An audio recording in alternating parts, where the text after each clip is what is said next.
How did you find out over the weekend that you were dead? President Trump pushing back against online rumors about his health. He says reports of his death over the previous weekend were false, noting he had given several interviews and shared what he called poignant posts on social media before reappearing in public Tuesday.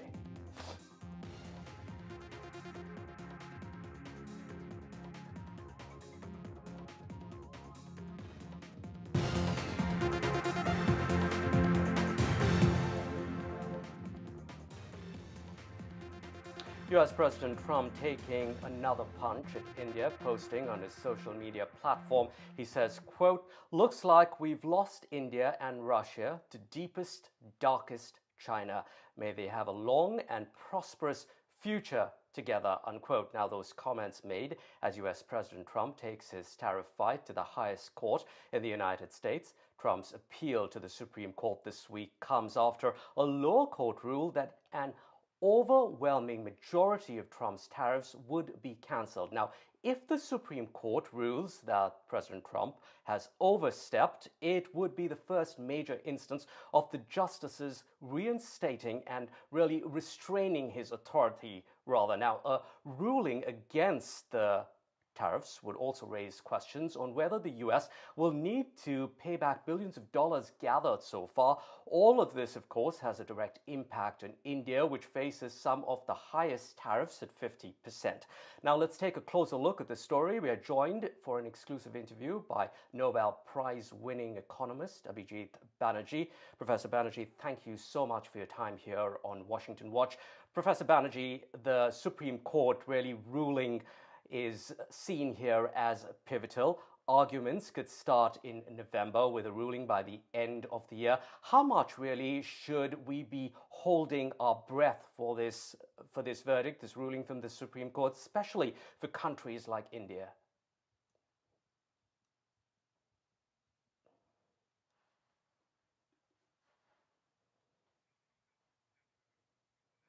All right, we'll try and establish that line with Professor Banerjee in just a bit. But like we've been telling you, uh, President Donald Trump making those comments in the last few hours against India, pushing back against that meeting that we saw earlier this week between the Chinese President Xi Jinping and Prime Minister Modi, along with Russian President Putin.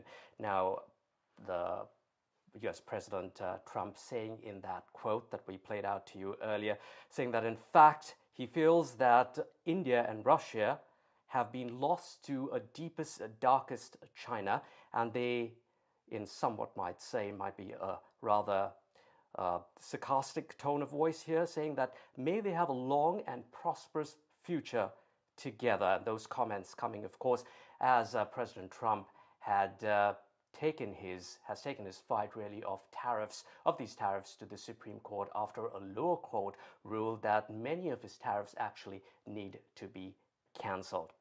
Now, what would happen really if the Supreme Court actually rules against Trump? Now, that will be quite pivotal because we've seen lower courts take a stance against Trump, but the Supreme Court in many ways has taken stances that have been in favor of Trump. So everyone really critically waiting to see what happens on that front. Now, when are we going to expect that Supreme Court ruling? Well, not anytime soon. Arguments perhaps being made in November, with a decision likely towards the end of the year.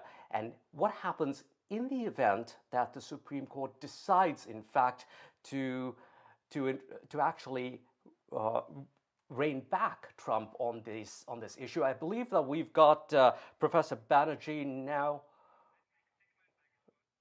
All right, so I think we're going to try and fix that line with Abhijit Banerjee in just a bit. But before we get to him, let's take a look at a story that has really caused a lot of questions being raised about the LA police, which shot a Sikh man recently. And questions really being raised whether things could have been done differently in terms of less force being used rather than firing a bullet that had him killed. Stand by, stop! Stand by, crossfire, bro, crossfire. Got it. Stop! Stop right now!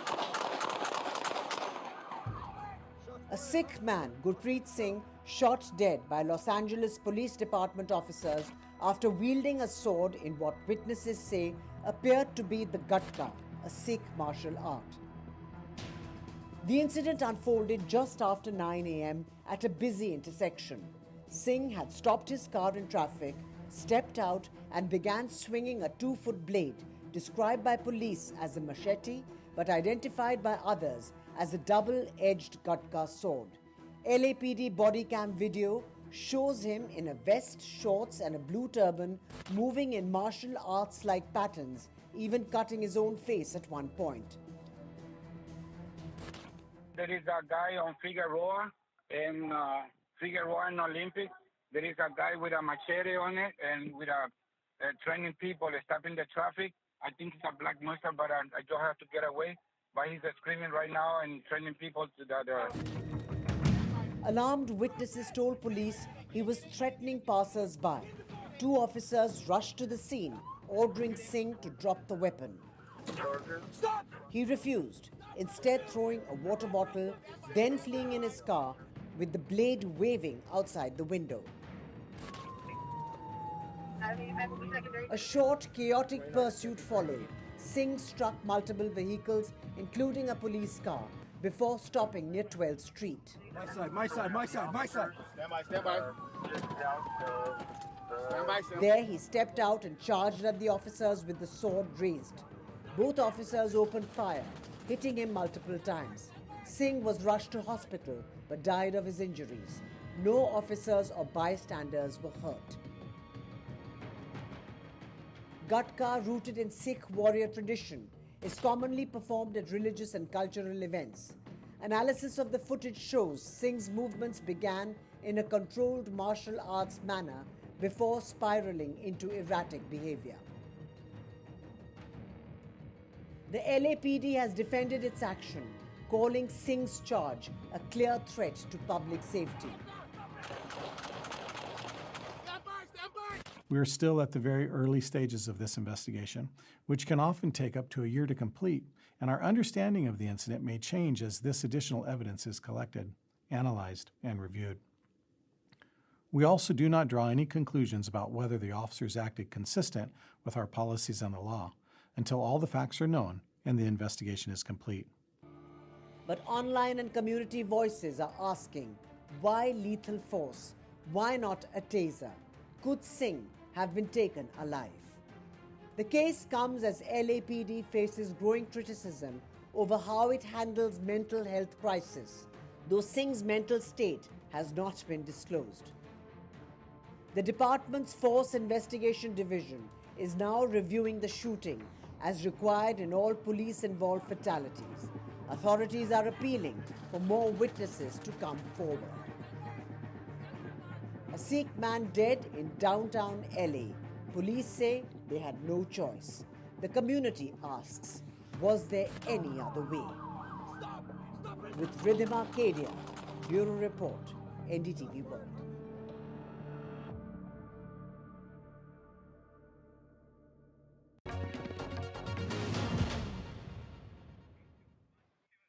Let's get back to that story of US President Trump taking his fight to the US Supreme Court as far as those tariffs go. To take a closer look at this, we're joined by Nobel Prize-winning economist Abhijit Banerjee for an exclusive interview. Professor Banerjee, thank you very much for your time. Professor Banerjee, sure. The US Supreme Court ruling is seen as pivotal. Arguments could start in November with a ruling by the end of the year. How much should we really be holding our breath for this, especially for countries like India? I'm mostly not convinced that the Supreme Court will do very much. I think first, I'm not even sure they will overturn the executive's action. They tend to be very protective of the executive's choices. And second, I think there are many other ways in which President Trump could continue, as he has in many situations, just found other ways to get to the same thing. So I'm pessimistic that unless he wants to change the policy, they will be changed. Got it. He has other mechanisms in his armor in case that verdict from the Supreme Court that might come against him. Now, Professor Banerjee, you've been quoted recently as saying that India needs to think hard if Russian oil imports are worth it. There are many, of course, who will disagree with you, saying that India should not back down. This is a sovereign country buying oil that is not sanctioned. What do you have to say to them?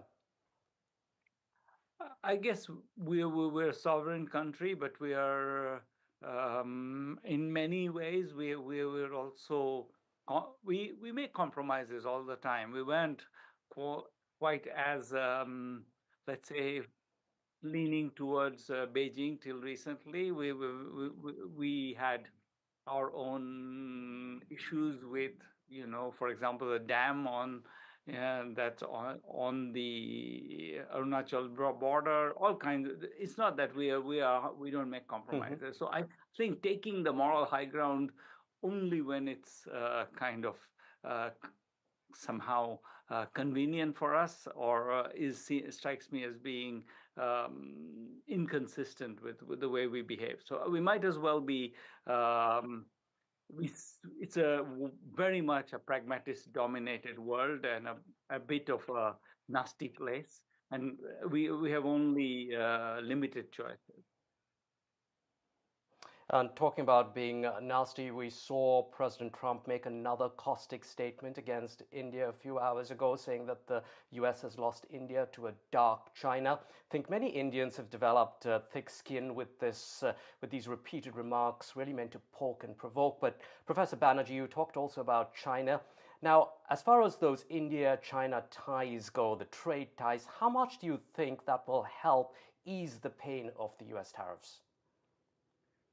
Directly, I think directly they're going to do relatively little, because we have very different trade patterns vis-a-vis the US and China, and it's not easy to pivot. I think it's more importantly, it gives us a moment to go back to thinking about the RCEP and whether we should be part of a larger grouping that includes China, where I think there might well be benefits to being part of a grouping that has Japan and Australia and many others in it. And there we wouldn't be directly exposed only to China and therefore a little bit under China's thumb.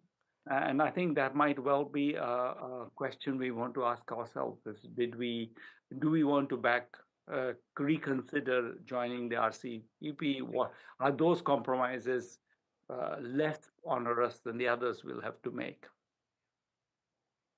Professor Banerjee, how do you think India and the United States can break this stalemate?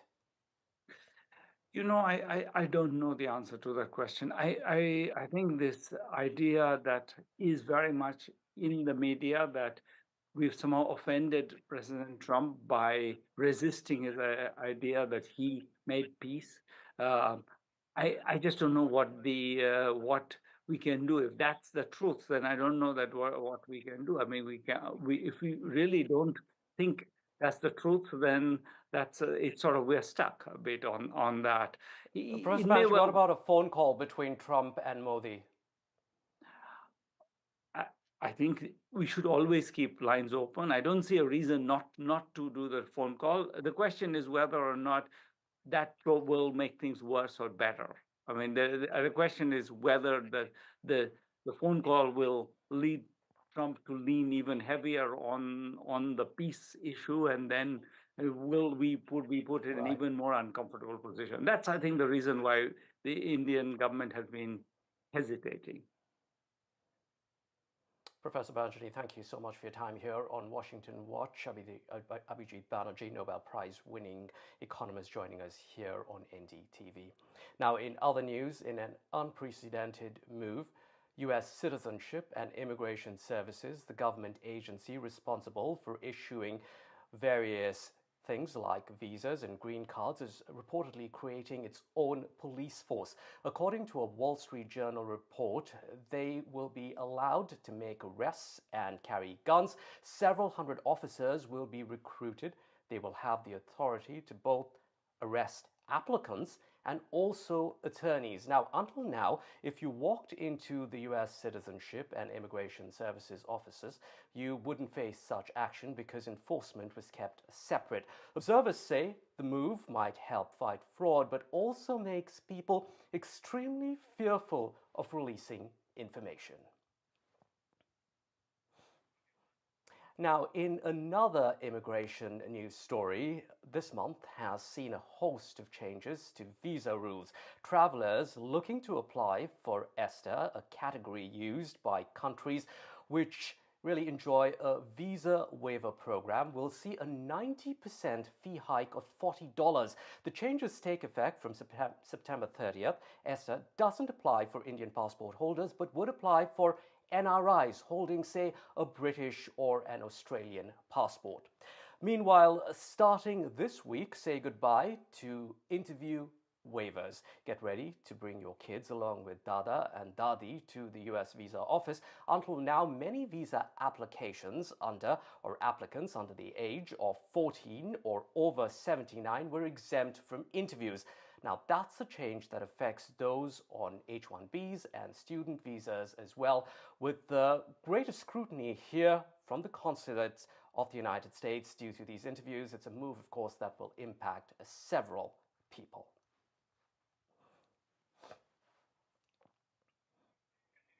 Now, turning to a story that will send a chill down your spine. An elderly Indian couple have survived a freak accident while they were eating at a restaurant in Texas.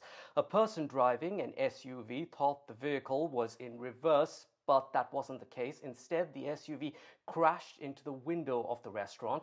An elderly Indian man was on the phone talking to his son while it all happened, so the son actually heard it all in live time. The man and his wife are now safely back home in Maryland from Texas. In an exclusive interview, here's what Raj and Kala, along with their son, told me. Having dinner, I remember I heard the big noise. Then the next day, I was on the floor. I see the wheel going bypassing me. So immediately I thought of him. I rushed other side to see him.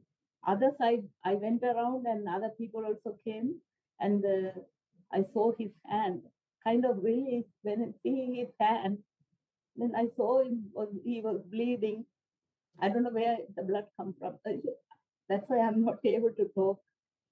Because every time when I talk, it's kind of pain. I thought he's gone. I lost him. That's what in my mind first came into my mind. Clearly a miraculous escape. Raj, what happened to you? What really prevented you from getting under the vehicle? I was pushed by the vehicle and all the furniture and the windows are covering me. So it go to the end and it come up to this level. I thought I am home. So that's the time, luckily the vehicle stopped. He didn't see the vehicle until he came Until out. I came out. Initially, I thought there was a bomb blast, something is happening. And, then on the same time, the telephone fell on the ground. And my second son, he was listening, she is screaming and everything. He was panicking. So he called him. Then both of them were panicking. Atikan, when your brother told you that he was on the phone and this is what happened, did you have any clarity on what in the world was really going on? So he had two phones on him when he at the time, and just to amplify how loud I heard my mom scream, he wasn't even on speakerphone. Just hearing your parent scream like that, it's quite traumatizing. Normally, my mom, she struggles to get up, but I don't know how I got up like that fast. I realize now it's only in my mind about thinking about him only, because yes, he was sitting in front of me.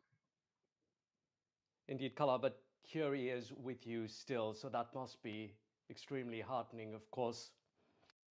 We have to look at the bright side of it, really a miraculous escape. Raj, What do you think saved you? Because this car came in, all the furniture and windows are on front of the bonnet. Furnitures were pushing in, all my body is squeezing up, and luckily, close to my end, the car stopped. So you mean the table acted as some kind of buffer that helped save your lives? When you look at it, I was boxed by so much of furniture all over the place. You know, there was so much fun. Raj, could this have been avoided? Because as an engineer, I am an engineer. I am working for a heavy manufacturing industry. When I look at it, the first thing, and he is also an engineer. We talk about it. I told him this could have been avoided if they do have some barriers or the bollards, to protect. And so, Raj, what you said was on the outside of the restaurant where the car was parked, you think there should have been some kind of metal barriers that would have prevented the car from ramming through the glass. Is that correct? Otherwise, they should remove those parking lots. If they cannot put street parking, they should take it out. This is going to happen again if you don't do anything, because there may be people, they are going to make mistakes. I told my family, we will never go and sit on a place where we have a similar parking. We will never go. Never sit by a restaurant window where there is parking without a barricade in front of it. Totally understand that. Again, thank you so much, Raj, Kala, and Athigan for joining us here on NDTV. Time for some other news in brief. Tesla's board has proposed a pay package that could make Elon Musk the first trillionaire, but he would need to grow the company's stock 8-fold over the next decade to earn it.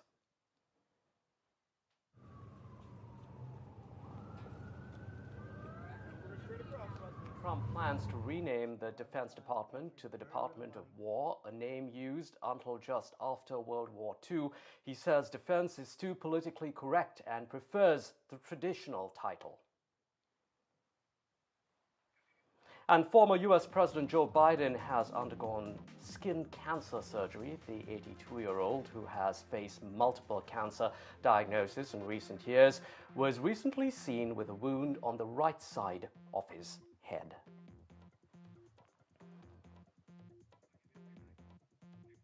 And finally, Washington has a new mystery on its hands. A viral video appears to show a black bag being tossed out of a White House window. President Trump says, "Don't believe your eyes, it's an AI fake." He insists the window actually doesn't even open and that each one weighs about 600 pounds. Experts, however, say that the video looks very real and likely linked to some construction work, but in true Trump fashion, he joked, if something really bad happens, just blame AI, so America and the world may really never know whether the bag was trash, construction rubble, or just a deep fake.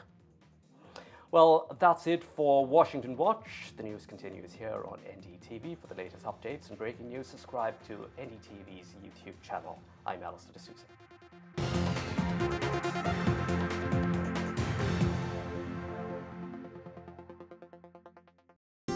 When Tony passed, we wanted to celebrate him his way. All he ever spoke about was bite this, bite that. I'll never forget our first date. Huge grin on his face as he rode up on that big noisy thing, and that's exactly the way he'd want to be remembered. At Co-op Funeral Care, we offer a choice of funerals including direct cremation. We're right by you when you need us. Search online, call us, or visit your local funeral home. Discover the finest quality made-to-measure blinds, shutters and curtains at Blinds Direct. A huge selection of beautiful window dressings to suit every room. Handmade here in the UK with a 5-year guarantee for your peace of mind. Order your free samples today and choose your perfect design. Exclusively online, delivered direct to your door. Shop now for an extra 20% off and free delivery at blindsdirect.co.uk. It feels good knowing that your future's in hand. Airflow can offer you a loan from £1,000 to £15,000, whether it's for home improvements, new appliances, a car, or for some of life's big moments. So even if you've had problems with credit before, Evlo looks beyond your credit score and always takes a case-by-case approach. Visit evlo.co.uk to get your conditional decision in minutes. Evlo, your future in your hands. Family life. It's made of ups and downs, and those little moments. But should the unthinkable happen to you? Life insurance from Legal & General can help look after monthly bills, the roof over their heads, childcare costs, and most importantly, your family. Premiums start from £5 a month and they never rise. Plus there's a £100 gift card after you apply. Legal & General. Ensure life goes on. PlusNet's great value broadband's got you covered. Sit back and relax with full fibre from just $24.99 a month. It's fast and reliable with speeds up to 900 megabits. Oh, and award-winning too. So you can really relax. That's a plus. Call or visit plus.net to switch to us today. Offer ends 10th of September. There's an old saying that goes, the best camera is the one you have with you. But now that we all have cameras with us all the time, maybe a better camera is the one that shows you how to take a better photo.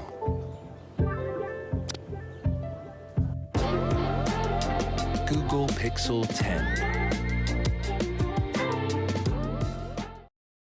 No child should suffer the torture of trachoma, but so many are in pain right now. Nananga's lashes have turned inwards. They rip and tear away at his eyes. Pomelo's sight could be gone forever. He's just 3 years old. Kofanga screams for his mother. His eyes are so infected that he can't even see her. For so many children in the world's poorest countries, trachoma is torture. It's a painful infection often spread by flies, and it's destroying children's eyesight. But it could be stopped if you help today. By calling 0800 021 3925 and giving £2 a month to Sightsavers, you can help make sure children get the treatment they desperately need. You'll help us bring them the medicines and the care that can treat infections. And that means you'll be helping to save children from the torture of trachoma and a life of blindness. Please help us reach them. Call 0800 021 3925, text C7 to 82727, or go online and give just £2 a month now. Because we need you to help save the sight of children like Nananga. We need you to help save them from the torture of trachoma. I like to think ahead. Make sure I've got all the right tools for the job. And now that I've turned 50, it means looking after what I've built. I'll be retiring down the line, and with the mortgage nearly done, I want to make sure that my lot will be protected if anything happened to me. That's why I decided to learn more about over 50s life insurance from Cover Today. They're the only over 50s life insurer with no waiting period. Unlike other insurers who could make you wait up to 2 years for full cover, with Cover Today, you're fully covered from day one. And you're covered for the whole of your life. Plus, unlike other things in life, the price never goes up. Learning more couldn't be simpler and can be done in just a few minutes. Go online or talk to one of their friendly UK team who will chat you through your options in just one phone call. And their claims process is really straightforward, so your loved ones will be looked after. Cover Today are the only over 50s life insurer with no waiting period. Get covered in minutes with no annoying trips to the doctor. With fixed monthly payments, prices start at just £4.42 a month. Plus, you get your choice of a £125 gift card. Cover Today has given me genuine peace of mind. And now that's done, I can get on with something much more interesting. To find out more about Cover Today, call our friendly UK team on 0800 470 4322 or visit covertoday.co.uk.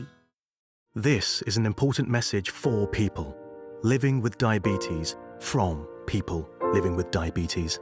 When I was experiencing the symptoms of diabetes, I didn't know what was going on. You go on the internet and it's full of horror stories. I didn't understand about carbs, I didn't understand about blood glucose levels. That's why the support I get as a Diabetes UK member is so important. You can become a Diabetes UK member for just £3 a month.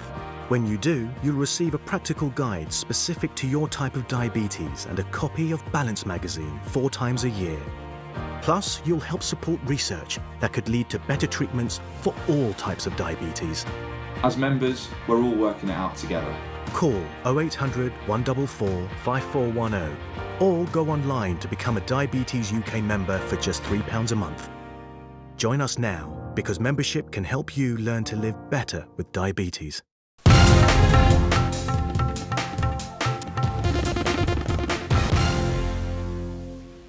For victory in Bihar, but was setting up factories in Gujarat. Addressing the Prime Minister, he said, Modi ji, victory Bihar se, lekin factory Gujarat ke liye. And finally, the Congress entered the fray. Its Kerala unit tweeted that BD, unlike cigars, cigarettes and tobacco, had not been subjected to a 40% sin tax, supposedly because BD was important to the Bihar election. And in trying to convey this, they said that Bihar and BD have B in common, and that's why BD did not get taxed the way others did. Well, one didn't have to wait for long before this BD ended up giving some serious burns to the Congress. As always, their wit wasn't really understood by too many. The NDA was quick to pounce on the opportunity to say that this comparison was yet another insult to the state of Bihar. The land of learning and education was being shown as a poor state of BD smokers, and some even linked it to the earlier abuse of the Prime Minister's mother by a Congress worker last week. When even RJD's Tejaswi Yadav refused to defend this tasteless tweet, the Congress saw which way the wind was blowing and did a quick backpedal. But it seems the damage is done. ये केरल कांग्रेस की ही सोच नहीं है, ये Congress party की ही सोच है। इन्होंने हमेशा से बिहारियों को बदनाम करने में कभी कोई कसर नहीं छोड़ी। इनके राष्ट्रीय नेताओं ने जिस तरीके से उनकी भाषा रही है बिहारियों को लेकर, इनके खुद के राष्ट्रीय अध्यक्ष बिहार को जब छोटा मोटा राज्य बोल देते हैं, जब पंजाब में जाते हैं इनके बड़े से बड़े राष्ट्रीय नेता और वहाँ के उस वक्त के मुख्यमंत्री जब बिहारियों को गाली दे रहे होते हैं और कह रहे होते हैं कि बिहारी आके हम लोग का हक मान लेते हैं, उस वक्त इनके राष्ट्रीय नेता बगल में खड़े होकर ताली बजा रहे होते हैं। कांग्रेस पार्टी को हो क्या गया है? अब कांग्रेस पार्टी के केरल शाखा से अधिकृत सोशल मीडिया पोस्ट आया है कि बिहार और बीड़ी एक समान है। तो बिहार की तुलना बीड़ी से करेंगे आप? कितना गिरेंगे आप? प्रधानमंत्री की मां का अपमान किया, गालियां दी गई, अभी तक उन पर क्षमा नहीं मांगा है, और अब सीधा बिहार के अस्मिता का, बिहारियों का अपमान किया। बिहार का अपमान यह तो महागठबंधन के घटक दल का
at the onset, happy Onam to you, to all my fellow panelists, and to all the viewers of NDTV. Thank you so much. Bihar is the land of Lord Buddha. B for BJP has destroyed B for Bihar, and as my friend Anwar Pasha ji said, it's got B for Berozgari. So B say the Janta of Bihar is going to bhagao B say BJP. BJP can try and divert the issue. This tweet was not in good taste. Stalwart Congress leader Nasir Hussain Saab has said it wasn't in good taste. The Congress has apologized, but now I ask you, the same BJP leader, the Honorable Prime Minister, wanted to check the DNA of the Honorable Chief Minister of Bihar, Nitish Kumar ji. Nitish Kumar ji wrote a letter to him saying you've insulted the people of Bihar. Will the BJP today apologize? Because there can be no bigger insult than the DNA that the Honorable Prime Minister wanted to check of the then Honorable Chief Minister. So when the BJP decides to insult, the Congress has apologized, the Congress has deleted the tweet, because the Congress is not only the most democratic party in this country, it may make errors, it comes on the right track, but the BJP is the most arrogant party and it will never apologize for the mistakes. Okay, do you agree with this entire connection that is being made between the GST reforms announced yesterday and the Bihar election? Do you think this was done for the elections? Partly elections, partly because the Prime Minister had said this on Independence Day, and the Prime Minister knows, as does the RSS, that the only way for India now is economic reforms, because we are going through GST extortion and tax terrorism. So it was something that the Prime Minister did commit on Independence Day. I was on NDTV and I complimented it, but it is still half a step. It is half a step he's taken on the road the opposition has shown him. And if he continues to listen to the opposition, India will continue to do better. You know, several people within the Congress have also clarified, Shehzad Poonawala, that the only thing that they possibly even meant was that this is a health hazard, and there is a studied difference in the way that various items have been taxed in the new GST regime. How are they wrong in questioning a definite anomaly? You've got cigarettes, cigars, tobacco being subjected to a 40% sin tax. Why was BD only left out? First of all, the tendu leaves or the BD leaves, maximum are not grown in Bihar. They are grown in Andhra Pradesh, Madhya Pradesh, Maharashtra, Odisha, 90%. It employs about 70 lakh people, out of which 26 lakh registered workers in this industry or in this entire business or work are from West Bengal. So B से बंगाल भी बोल सकते थे. Why B से Bihar? And B से बिहार इसलिए बोलते हैं क्योंकि it is ABCD. Arrogance, बेतुकी बातें, confusion and delusion and anti-Bihari mindset. Let me explain. Who said toilet cleaners are Biharis? The friend, very close friend of Rahul Gandhi, Mr. Stalin's relative, Mr. Maran. Who gave red carpet to them? यही लोग. अब B से कुछ बोलो तहसीन. फिर उसके बाद, who said Revant Reddy to your editor-in-chief of this channel now? मेरा DNA तेलंगाना, KCR का DNA Bihar. Mr. Nitish Kumar is comfortable with what Prime Minister said. They are in alliance and we have made them the Chief Minister. But to say that I have the Telangana DNA and Bihar DNA is less than the Telangana DNA has been said by Tehseen's very good friend Revant Reddy. बताओ Tehseen Poonawala, इस पे क्या stand है आपका? Third point, you know, please sir, Tehseen, 1 second. Gaumutra states was said for Uttar Pradesh and Bihar. Rahul Gandhi himself has said that when I am in the North India, the issues are not understood here. South India is very refreshing. Then Priyanka Vadra, Tehseen's relative, was clapping when Channi ji was calling Bhaiya derogatorily with for UP and Bihar people. So there is a long history of these anti-Bihari comments, and look at what they've done with Sitaram Kesari. Look at what they did to Babuji Jagjivan. Shehzad Poonawala, one, Tejasvi Yadav has distanced himself. He is saying, अगर किसी ने insult किया है तो आप apologize कीजिए. Two, this isn't really an insult. They are just questioning the politicization or the political campaigning via GST. If this was they the are saying case, कि बिहार चुनाव आ रहा था इसीलिए बीडी को out कर दिया आपने. if this was the case, first of all, what is Mr. Tejasvi Yadav's allegation and Congress's allegation? Their one hand says that we are not done enough for Bihar.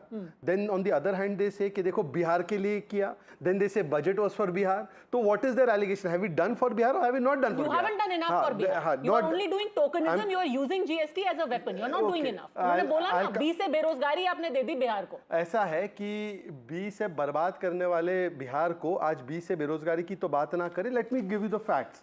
It was 2% growth rate in Bihar under Mr. Lalu Prasad Yadav. Today it is 10 to 12%. The funds received under UPA were 2.8 lakh crore in 10 years. Today it is 9.2 lakh crores. The economy size was 2.4 lakh crores. Today it is 8.5 lakh crores. Tap connections were 1,84,000. It is 1 crore 60 lakh tap connections today. Hospital beds were 11,500. Today it's in excess of 30,000. There were about 21 lakh toilets. Today there are 1.13 crore toilets. There were about 42 out of 1,000 the infant mortality rate. Today it is down to 27. So on every aspect, there was less than 10,000 kilometers of rural road network. Today it's 1.12 lakh kilometers. So I can keep giving these figures. The question is only pointed question. Just 10 seconds and I'm ending my point. That Tehseen Poonawala and Mr. Tejaswi Yadav spokesperson, Mr. Pasha, what is your view on the comments made against Biharis by the DMK and by the Congress? This is not a one-off. This is a mindset. And look at the expression. You're still saying it's an insult. I'll tell you why.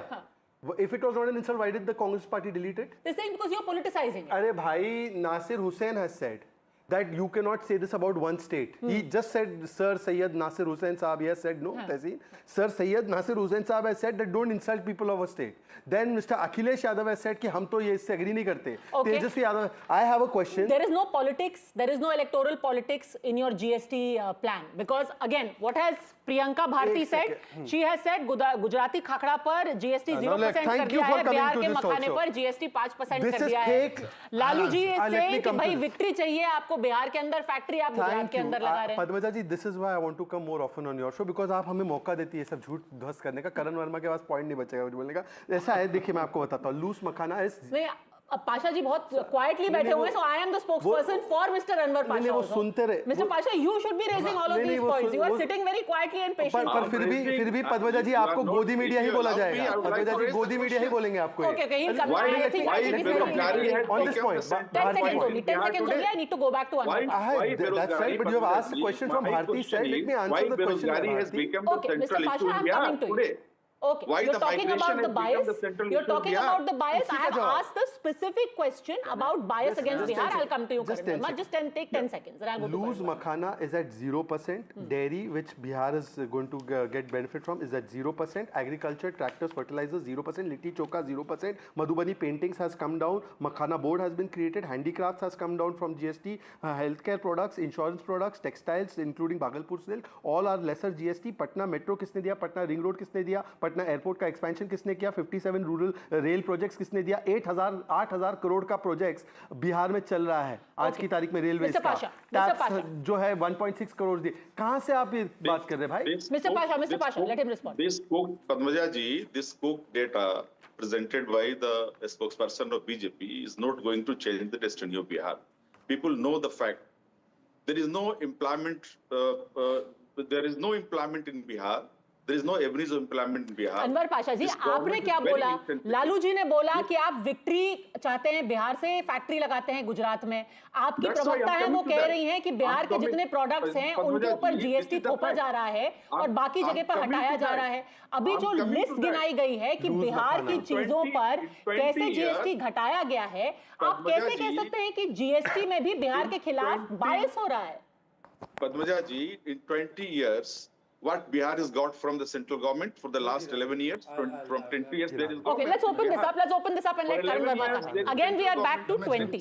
Last 20 years, what has Bihar got, and more specifically, because this is done again and again, and it's not just limited to Bihar, by the way. Maharashtra says it, Uddhav Thackeray says it in Maharashtra. Now you have Lalu ji saying it in Bihar. Victory आपको चाहिए बिहार में, factory आप लगा रहे हैं सारे गुजरात में. Why? So Padmaja, let's just come down to the basics of it. The number one beneficiary of the GST is always a consumer state. You know, the top 3 states where unfortunately manufacturing hasn't taken off because GST is a destination-based tax. As a professor, Professor Pasha should know that. So the number one beneficiary in the country, and I say this with utmost conviction, is Bihar. In fact, in the 2017 paper, when GST was tabled, it was mentioned that the states which are consuming are going to benefit the maximum, which is why there was a GST compensation which was done to the production based states like Maharashtra, Tamil Nadu and Karnataka. So that's number one. Bihar has benefited immensely out of GST. Shahzad rightly pointed out the dairy farming sector. Now that's something that's flourishing in Bihar. So when GST comes down on milk, when GST comes down on agricultural inputs, because Bihar is an agriculture-friendly state, it is Bihar that benefits the maximum out of it. I think as a professor, he does great intellectual dishonesty when he says Bihar is discriminated against, when actually Bihar is the single biggest beneficiary of this. And Padmaja, in the last 20 years, what has happened? Just one statistic. 2% tap water connections in rural areas, 2% after 65, 70 years of independence, we had 2%. That has come down to 90+% and approaching 100% soon. That itself is the single biggest achievement that one can think of in terms of welfare delivery. So that's there for you, Mr. Pasha. 20 साल 6 साल मिल गया आपको, Professor Pasha. All these schemes are for Bihar. I'm coming to you, Why Tehseen. Bihar is lagging behind? Why Bihar is lagging behind today? Why is the economic condition of Bihar is worse? It is worsening day by day. Why the unemployment is there? Why that is a very good question, Professor Pasha. You know, actually, your question is a very, very good question. And for that, we have to look at a period before 2005. So between 1995 and 2005, why was Bihar completely stagnant? Why is it that you had industrial towns? You had Bihar being called the Manchester of the East. There are hundreds of factories in Bihar which shut down in those 10 years. Why did they shut down, sir? You should be answering for that. Why is it that today there is no employment for people in Bihar because they had to all migrate? There were no factories, there was no employment. Why, Professor Pasha? Is Bihar not? If Bihar is not treated as a stepchild by the central government, why there is no special package?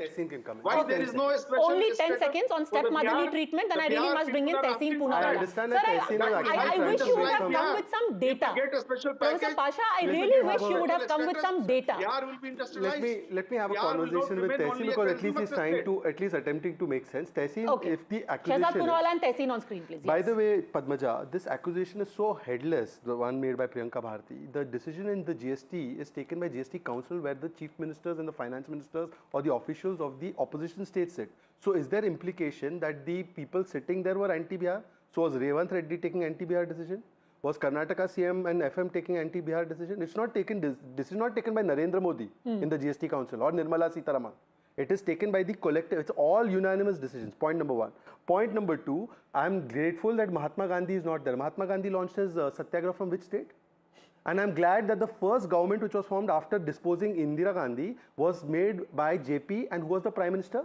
A Gujarati called Morarji Desai. Tehseen Poonawalla, ये इनको बोलो, ये आपका पाशा जो है, इनको बताओ कि why there is loose makhana 0%. He has no data. By the way, Garib Awas 0 by UPA, 37 lakhs by Narendra Modi, who hates Bihar. Huh?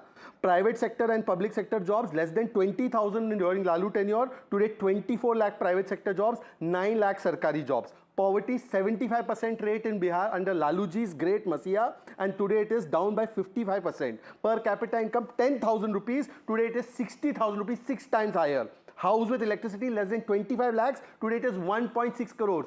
Pasha has no facts, and they don't have an answer कि बिहार को बीड़ी से क्यों तुलना की? Tehseen Poonawalla.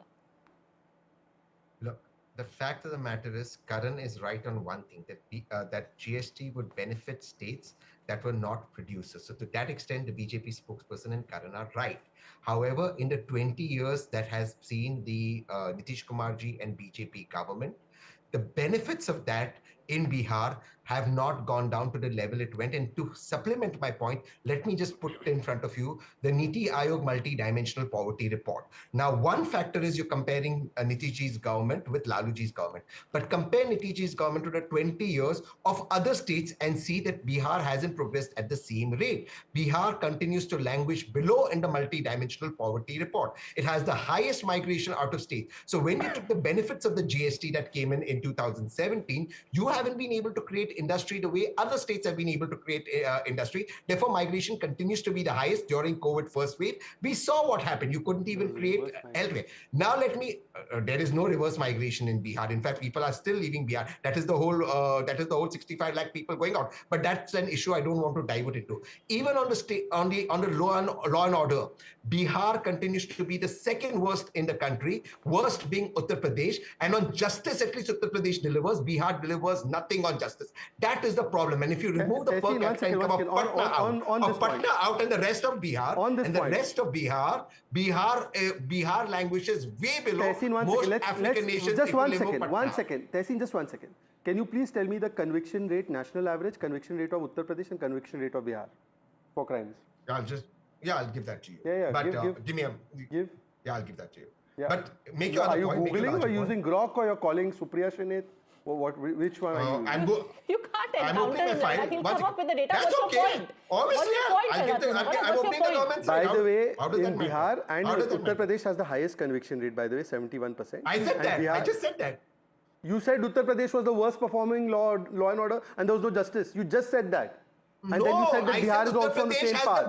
One second, Tehseen, either I speak or you speak. I said. Tehseen, either I speak or you speak. Let me complete. Okay. Tehseen, it takes a different kind of confidence for a party that's backed by Lalu Prasad Yadav, convicted 5 times, who has all the goons along with him, to come and say that you all are doing better or you all cared more about law and order. Just look at the number of riots that were there during your tenure. I'll give you the data. It is 11,700. It's now down by 70%. So please, Tehseen Poonawalla, rather than now coming up with make-believe figures, which I don't know which source you'll take out from, please, Tehseen Poonawalla, at least on law and order, Lalu Prasad party should not be the one lecturing. Karan Nobody Verma, believes 20 that. years NDA government, can I give the 20 years numbers? British government. Why has Bihar continued to languish, and now GST is being shown as some major magic bullet? It's not being shown as some major magic bullet, but it's a natural progression. And when we talk of natural progression of Bihar, we must understand where we are coming from. We are coming from a place, and we still are, as far as the opposition is concerned. We have a person, Tejasvi Yadav, who says Shahabuddin Amar Rahe, and they have the guts to talk about law and order. Shahabuddin Amar Rahe, a man convicted, a man who burnt down another man for a piece of land, is being eulogized in Bihar. I mean, I don't know what Professor Pasha has to say about that. A man who just few days back, Padmaja, and that video is pretty viral, says, Bihar mein hum kheni ke saath chaba ke thuk denge Narendra Modi ko. This is the language that their CM candidate speaks. A person who could not clear class 9th exam, but he talks about education. GST and business and the status. No, he spoke about law and order. I told you about GST. The single biggest beneficiary in our entire country is Bihar of GST. This is not a small statement, Padmaja. When we talk of GST reforms, we talk of reforms in Bihar. And pick up any indice. Pick up any single index. Beech mein mat boliye. Pasha ji, please don't speak in between. Please, I was not speaking when you was talking. You don't have a single fact, a single statistic. Talk about law and order. How much has it improved? Tap water connections, electricity connections, investment in Bihar. It has all grown leaps and bounds. Aapke time pe CM office tak band tha. The CM used to strike and broker deals between Maoists and between the land thug owners. That is what you used to do.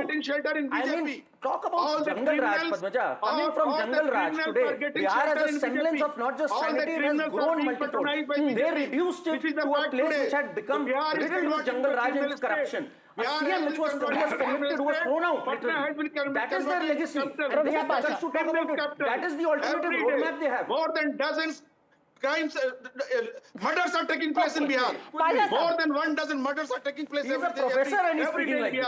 So don't lecture from Delhi. Don't lecture. Yeah. A 5-time convicted. A 5-time convicted person and a person who says, मैं गुटखा की तरह चबा जाऊंगा, Shahabuddin Amar Rahe, he is going to pontificate to us. Biharis want their due share. They want their due right. अरे sir future generic बातें करना आसान है. Okay, Professor Pasha, you know, if there is, you know, your party and the Congress party talk about one, and because there are many different segments which are affected by the GST rehaul that has been done, I will talk about only one particular segment, and which is also very important in Bihar. Let's talk about farmers and how this GST rehaul is going to affect farmers. आप बार-बार कहते हैं कि भाई किसानों के लिए कुछ नहीं होता, किसानों की आय नहीं बढ़ी है, किसानों के हाथ में पैसा नहीं जाता है. Simply for these farmers, and you are not going to say that these farmers belong to Gujarat or these farmers belong to anywhere else and Bihar is being discriminated against. Let me show you the data of just a few things that have been given to farmers and how this is going to end in more money in their hands. Raw materials for fertilizer production earlier was taxed at 18%, now it is at 5%. When it comes to actual materials that they use on the on the fields. Biopesticides and micronutrients earlier had 12%, now it is at 5%. Let's move on quickly through this graphic, please. Fixed speed diesel engines under 5 HP, earlier at 12%, now it is at 5%. Similarly, for harvesting and threshing machinery, it was at 12% earlier, and now it is at 5%. यानी कि tractor भी आपके करीब 50 से 70 हजार रुपए सस्ते होने वाले हैं, और ये ट्रैक्टर मैन्युफैक्चरर्स बोल रहे हैं. अब आप ये कैसे कह सकते हैं कि भाई we have been given a lollipop in this new GST regime and Bihar के साथ कुछ नहीं हुआ है, सब कुछ गुजरात को दिया जा रहा है. That's the simple point.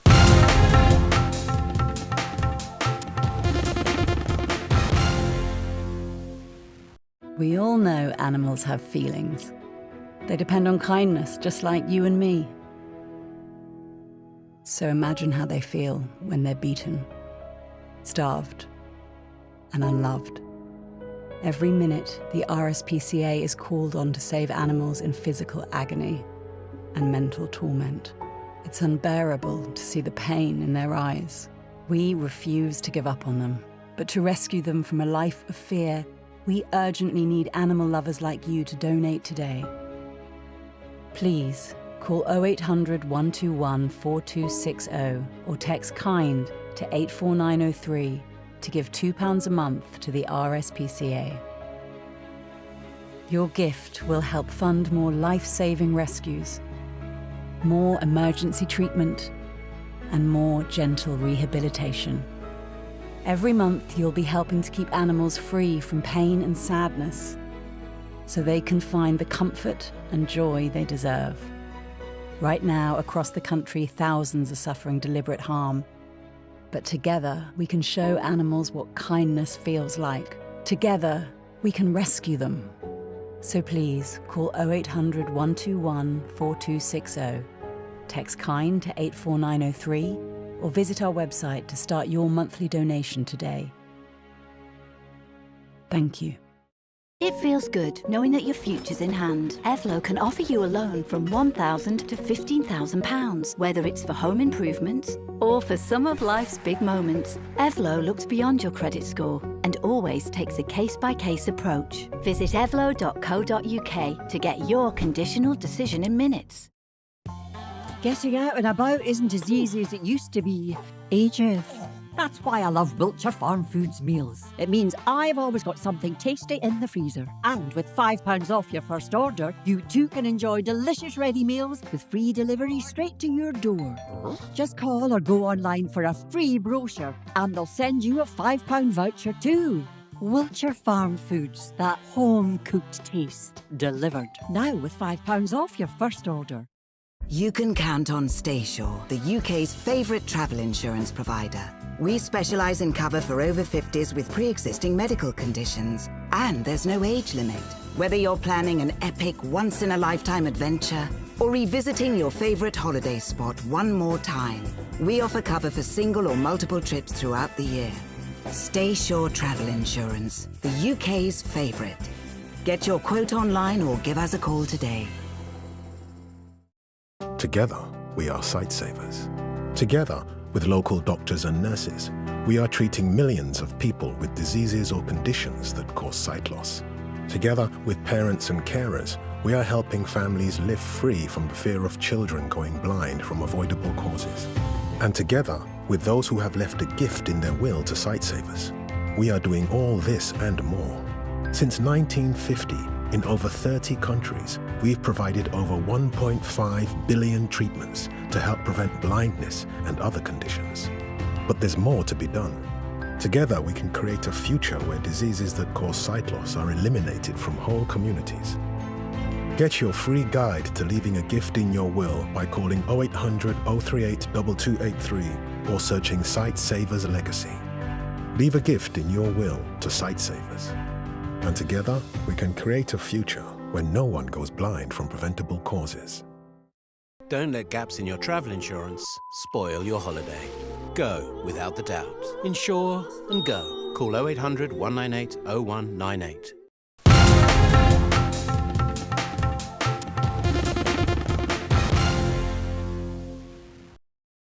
So that the people of country get relief. That we is what have been they've got. demanding for the last 8 years. They got it after 2017. Why it was not reformed? They'll get further relief now, Why sir. today? It's a Why progression today? that happens. We welcome it because it was a consensus in the country. We support it. We are not against this two slab. We are not against it. We support it. Okay, but we are great. saying Wonderful. If everyone is in agreement, I think we can end this debate. Just one very quick point. Okay, but Tehseen Poonawala also I wants to come understand, in. and Tehseen can answer this. The irony of ironies is that they have to import their brains for the election from Haryana. And Rahul Gandhi कहाँ से भाई? ये Rahul Gandhi Bihar में पैदा हुआ क्या? Okay. You know, I think the irony in all of this is that the response of RJD is perhaps best exemplified by what Professor Pasha has been saying over the last 35 minutes. You started by saying that there was an inherent bias in the way in which the entire GST structure had been decided.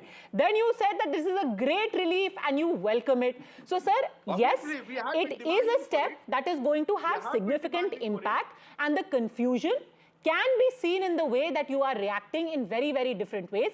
Last word, Tehseen Poonawala, how does the opposition possibly counter it? One, and two, it is really quite concerning, and it stands out that the leader of opposition, who was in Bihar just a few days ago, hasn't said a single word, neither about Bihar, neither about GST. There's been no word from him. If I can please make my point. Yes, Tehseen Poonawala. No word from the LOP. Professor, please. Look, today, all the credit that the BJP is taking, if the rates were that high, that was the decision of the GST Council. And if it's come down, then that credit should go to the opposition as well. Yes. Why does the BJP alone want to take credit for it? No. But it is the entire perception has been, oh, BJP has got it done. That is what we're speaking about. That's the point. She did a press conference. She gave the credit to GST Council. 1 second, please. Look, I barely interrupted. You've continued to interrupt me. And as I please. I'm not. This is unfair. Secondly, thank you. I stand by my data on the murders in Bihar and kidnapping are higher than the national average in Bihar, and law and order is progressively worse. Not just that, on the multi-dimensional poverty index, Bihar ranks bottom of the pyramid amongst all the big states. This is the Niti Aayog report. So yes, there has been benefit of GST that's gone to Bihar. I don't deny that, but that benefit has only gone to the corrupt BJP. It hasn't percolated down. Therefore, Bihar continues to languish. So that's the politics that the BJP is facing, and therefore they are uncomfortable with the questions of development. Hence, they want to divert to tweets, and hence they want to divert to people who are placed to abuse the Prime Minister's mother, which was a very wrong thing to do, and we opposed. Okay. One second. First of all, it was clear that you all were saying a lie that it was a BJP. Secondly, Tehseen, Shahabuddin Amar Rahe. Who? Shahabuddin Amar Rahe. That's what Tejasvi said. आप तो law and order पे 15 minute का discourse दिया. Shahabuddin Amar Rahe. This Shahabuddin burnt people alive with acid. Bihar Amar Rahega. Bihar ke log Amar Shahabuddin is Bihar. That's all that is, man. They picked up cars from showrooms for Misa Bhartis and other people's weddings. You know this. Bura Bal saaf karo kya tha? What was Bura Bal? Bhumihar, Rajput, Brahman and Lala. And just now the RJD president has said that this was the meaning. All right, you ask BJP why there are no jobs today. They'll go to Shahabuddin, who went for Misa Bharti's wedding. I think we have put out enough data. People can decide for themselves pre-2005 and now. What the situation of Bihar has been like is quite apparent to everyone. Are things perfect? Of course not. Can things be better? Yes. But have they incrementally become better? I leave you to be the best judge of that. Thanks very much, all gentlemen, for joining me on the buck stops here. It's the biggest pushback to the Dharmsthala defamation attempt. Seers and community leaders from Karnataka met Home Minister Amit Shah in the capital city of Karnataka yesterday. Their demand was that the case of mass burial conspiracy be handed over to the NIA. The Seers submitted a memorandum to the Home Minister claiming that Dharmsthala was being targeted in the same manner as other Hindu temples such as Tirupati and Sabrimala. They also described this entire controversy as painful and intolerable to all Hindus. They said it was an assault on the very tenets of Sanatan Dharma. It was well thought out, and all of this was tied with each other. The memorandum also said that constant defamation was taking place on digital platforms unchecked And the funding for this, the intention for this, should now be subjected to a thorough investigation. The question then is there eventually going to be a central investigation now that the Home Minister has also been apprised about what these seers think is a well-calculated plot against places of worship and men in saffron? Is there a bigger law around the corner? Joining us now is Jagat Guru Shri Vachananda Swami Ji. Also with us, we have Shri Rajashekharanand Swami Ji. I want to start with you, Vachanand Ji. Swami Ji, Dharmasthala में जो कुछ हुआ, उसके बाद आप चाहते हैं कि एक नया कानून लाया जाए.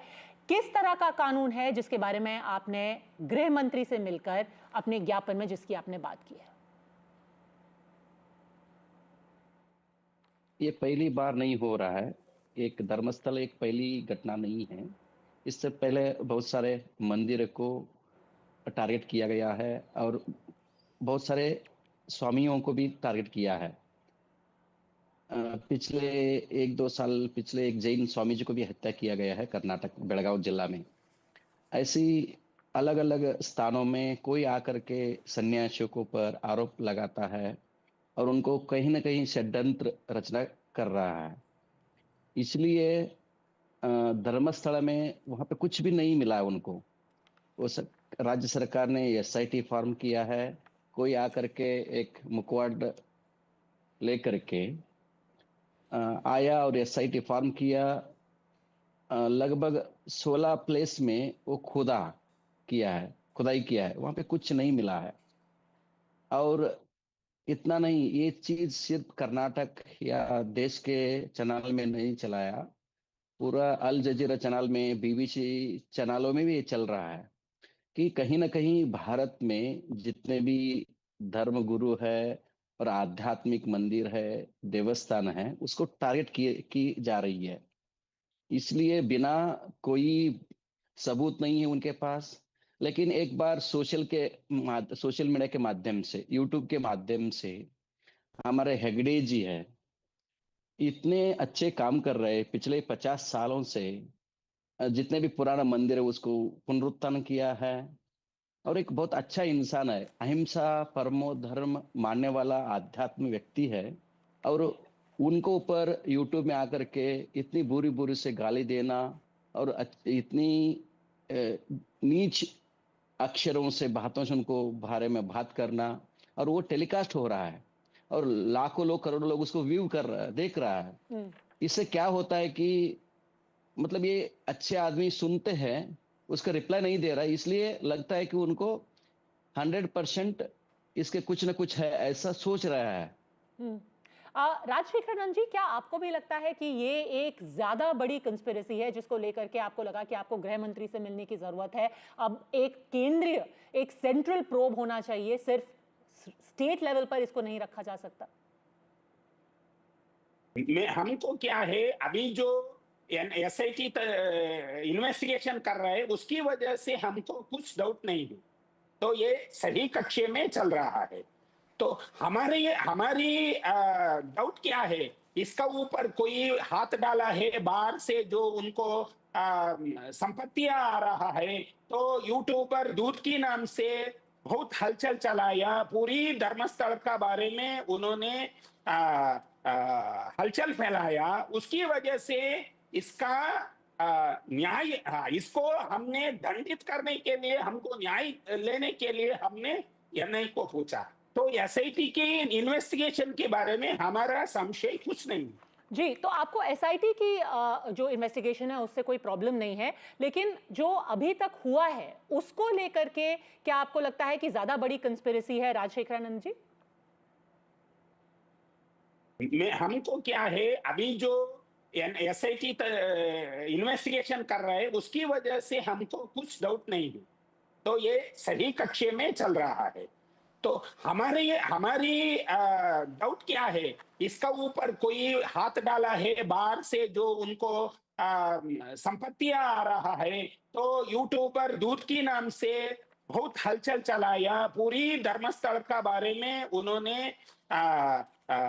हलचल फैलाया. उसकी वजह से इसका न्याय इसको हमने दंडित करने के लिए, हमको न्याय लेने के लिए हमने एनआई को पूछा। तो एसआईटी के इन्वेस्टिगेशन के बारे में हमारा संशय कुछ नहीं। वचनन जी, ये जो आपने बात की है कि जो वीरेंद्र हेगड़े हैं उनको बार बार टारगेट किया गया है, क्या वो इसलिए है क्योंकि वो मंदिर के लिए या सनातन के लिए काम करते हैं? जरूर कर रहा है। पिछले 50 सालों से उन्होंने पूरा डेडिकेटेड किया है। पूरा आप नॉर्थ कर्नाटक जाइए, लाखों महिलाओं के लिए उन्होंने जीव दिया, नया लाइफ दिया है। जैसे आज नरेंद्र मोदी जी बात करें कि आत्मनिर्भर भारत, वहां इतना महिला का सबल किया उन्होंने। सरकार एक बड़े सरकार चला रहा है एक्चुअली, उनका एक सेमी सरकार है। इतने गांव के हर महिला को अभी सरकार ने गारंटी के माध्यम से 2000 दे रहा है, लेकिन उन्होंने ऐसा नहीं किया। स्वयं उनको उद्योग देने की काम कर रहा है वीरेंद्र हेगड़े जी ने। और इतने तालाब बनाया, गांव गांव में आप जाइए। 2000 से पहले कर्नाटक में बहुत बार सुकाल आया था, बहुत वहां पे कुछ भी नहीं था। उस समय उन्होंने बहुत सारे तालाब को शुरू किया है। जो सरकार करना था वो सरकार नहीं कर पाया, लेकिन सिर्फ सरकार ने घोषणा किया है, लेकिन वीरेंद्र हेगड़े ने किया है। बिल्कुल, इसीलिए मैं पूछना चाहती थी आपसे वचनन जी कि जो राज्य सरकार है वो कह रही है कि वीरेंद्र हेगड़े भी, उन्होंने एसआईटी को वेलकम किया है, पर कुछ लोग कह रहे हैं कि एसआईटी भी साजिश का हिस्सा है। आपको क्या लगता है?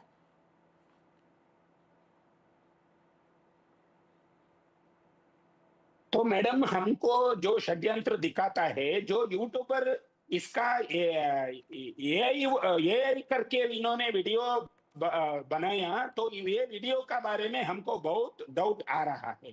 क्योंकि जो धर्माधिकारी का नाम से इन्होंने हलचल फैलाया, तो फैलाने के बाद तो पूरी षड्यंत्र का पीछे फॉरेन फंड आया जैसा हमको डाउट आ गया। तो अलग अलग रूट से हम सोचेंगे तो इसका डाउट एकदम पक्का हो जाता है। क्योंकि एक एआई वीडियो करने के लिए उसको कितना पैसा लग गया, तो वो पैसा कौन दिया, तो इसके बारे में हमको डाउट आ गया। और दिल्ली तक ये खोपड़ी गया, तो खोपड़ी आने के बाद पूरी हलचल फैलाया। इसकी वजह से पूरी धर्मस्थल को नाश करने के लिए इसका षड्यंत्र है। आप सोच लीजिए मैडम, पूरी वीक्षक लोग को हम बताएंगे। धर्मस्थल का पहले शबरीमला का हादस हुआ, शबरीमला में ऐसा षड्यंत्र बनाया। और हमारी कोयमुत्तूर का एक सदगुरु जग्गीवास से उसका पीछे हलचल चलाया। तो उसके बाद शनि सिंगनापुर बोल के महाराष्ट्र में एक बहुत बढ़िया हमारा धर्म क्षेत्र है, उधर भी ऐसे ही षड्यंत्र बनाया। तो आने के बाद अभी धर्मस्थल का नाम आया। हम जो बोलते हैं वो जो खोपड़ी वाला आया सही है, उन्होंने ऐसा किया तो क्यों किया? तो इन्होंने न्यायाधिकरण का पास गया, न्यायाधिकरण में इन्होंने साक्षी जो उसका पास खोपड़ी का निशानी था वो साथ में जाके उन्होंने न्यायाधीश कोर्ट में इन्होंने विचारधारा रखा। तो विचारधारा रखने के बाद न्यायालय को भी उन्होंने फुलिश किया, मीन्स उसको भी गलत समझ दिया। तो इसकी वजह से जो इतने साल से जो लोग न्यायालय का ऊपर विश्वास रखा है, वो विश्वास को भी घातक किया। तो इसकी वजह से ये षड्यंत्र जो चल रहा है, अभी एसआईटी इन्वेस्टिगेशन कर रहा है, तो ये आगे भी हो जाएगा। तो भी एनआई को हमने क्यों पूछा? इतना देर से, इतना टाइम से इन्होंने धर्मस्थल में पहला बोला 1000 लोग बोला, बाद में 100 लोग बोला, और सोशल मीडिया में आप सोच लीजिए 150-250 सोशल मीडिया लोगों ने मीटिंग किया। तो एक वाला बोलता है इतना बढ़िया षड्यंत्र है, हम जो कंटेंट डालता है तो उन लोग क्या बोलता है, वही कंटेंट हम लेना है, वही कंटेंट उसमें डालना है बोल के बोलता है। उसको कितना पैसा चाहिए, पूरा पैसा हम देता है बोलता है। तो ये पैसा किधर से आता है, न्यायाधिकरण हमको बोलना चाहिए। वचनन जी, ये क्या ज्यादा बड़ी एक आपको साजिश दिखाई दे रही है, और क्या आपने गृह मंत्री को इसके बारे में बताया?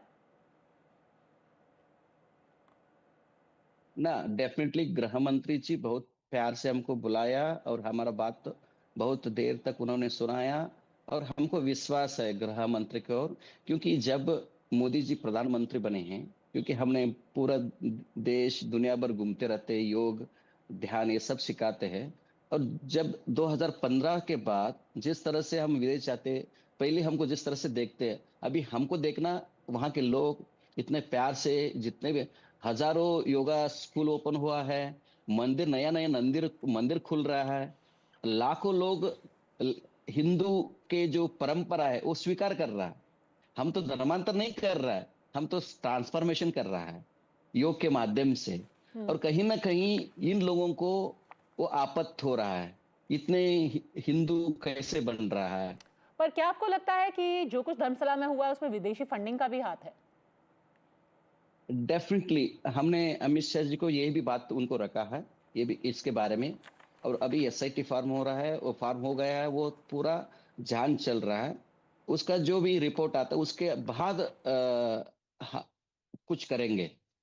पहले वो पूरा क्या क्या है, वो कैसे करेंगे, इसके कौन कौन आदमी इन्वॉल्व है, सब पता लगेगा। एसआईटी जो फाइनल रिपोर्ट आएगा उसके बाद अमित शाह जी हर उसको ठीक से नजर रखे, अभी उन्होंने सब कुछ उनको पता चल रहा है क्या क्या हो रहा है वहाँ। अभी कुछ यूट्यूबर्स के साथ भी उनके खिलाफ केस किया गया है, कल उनको दोबारा पूछताछ के लिए बुलाया गया था। क्या सच में यूट्यूबर्स को ऐसा कहा जा सकता है कि वो कोई कंस्पिरेसी का, ऐसा वो तो बस इतना कह रहे हैं कि हमने जो उस वक्त चल रहा था वो दिखाया है, जब सच सामने आएगा वो भी दिखाएंगे? डेफिनेटली जिस तरह से उन्होंने वीरेंद्र हेगड़े के बारे में बात किया है वो सुनने भी लायक नहीं है। ऐसे लोगों को कठिन से कठिन सजा मिलना चाहिए और पूरा इनके बारे में जांच होना चाहिए। ये मुस्लिम आदमी है, इनको हिंदू को क्या संबंध है, इनका क्या धर्मस्थल के इनका क्या है, उसके लिए ये इन्होंने एक पैसा भी वहां पे दान किया, न धर्म किया। फिर यूं इस व्यक्ति ने हिंदू और जैन के बारे में बात कर रहा है, और हिंदू अलग है जैन अलग है ऐसा बोल रहा है।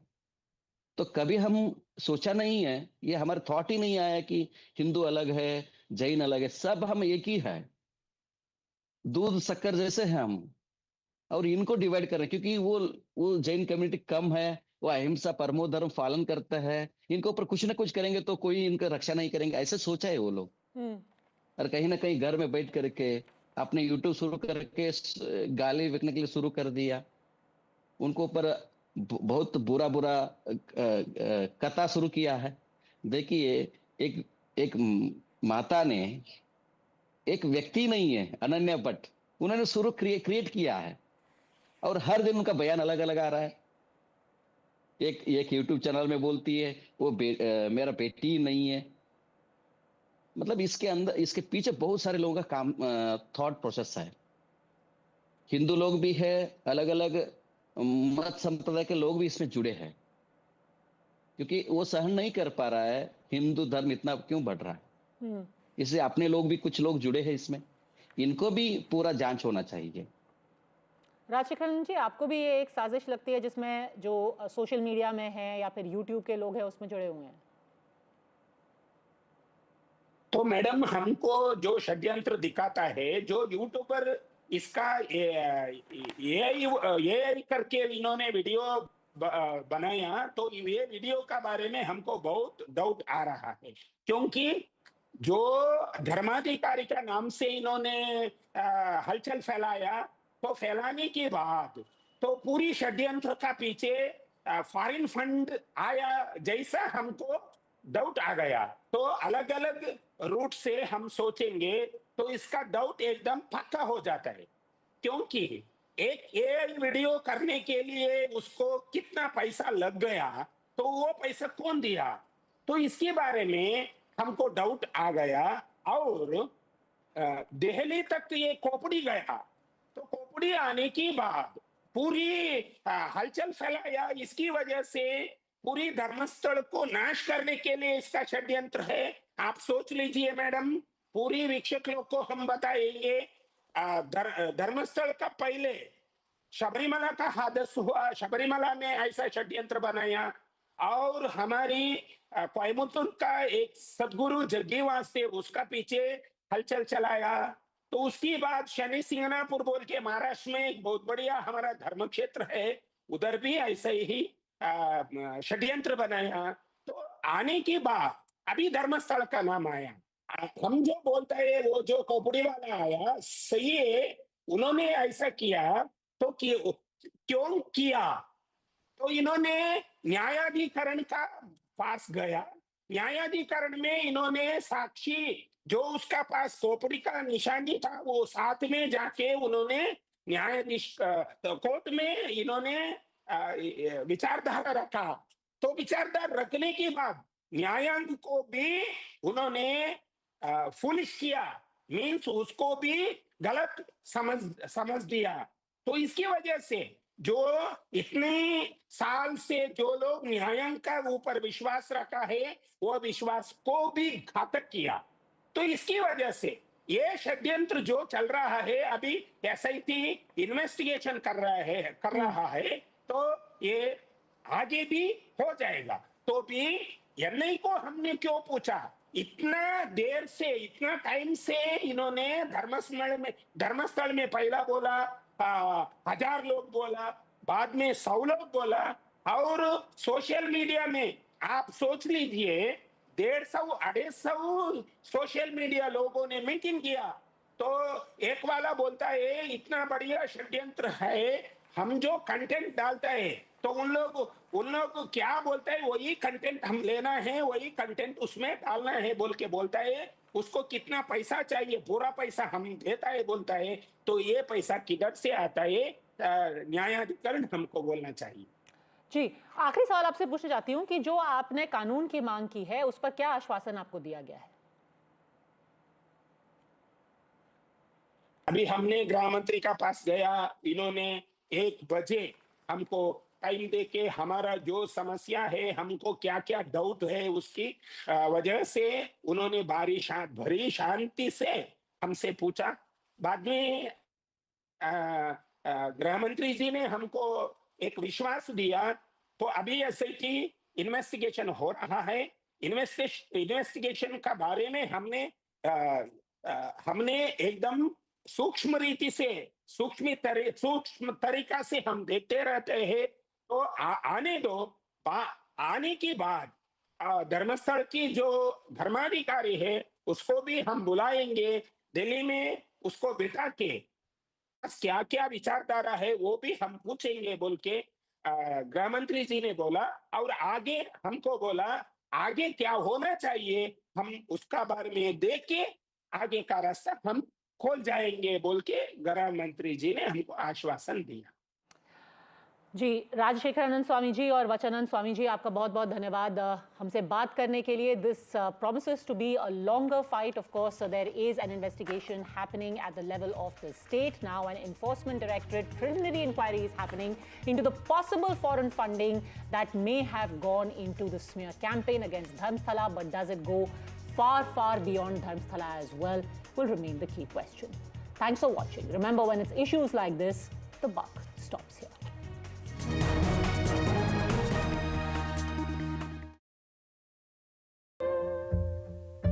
There's an old saying that goes, the best camera is the one you have with you. But now that we all have cameras with us all the time, maybe a better camera is the one that shows you how to take a better photo.